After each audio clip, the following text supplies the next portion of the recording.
look to wrap up, do you have any lessons learned or insights that you'd like to share?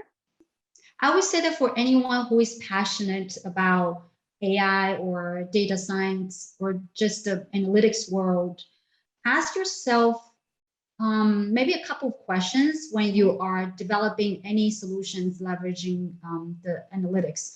Is the why do I need AI for this? And why are we solving this problem with AI?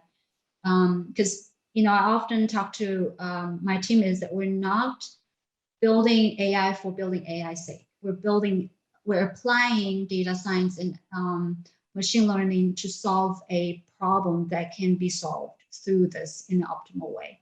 So why do we need AI? And why do we need to solve this problem through AI? Second is the how. Really challenge yourself on the how. How can we build the most high quality AI solutions given the knowledge, the data, the computational power that you have? And then the third one is the what. What impact do I make through these applications, and continue to measure it?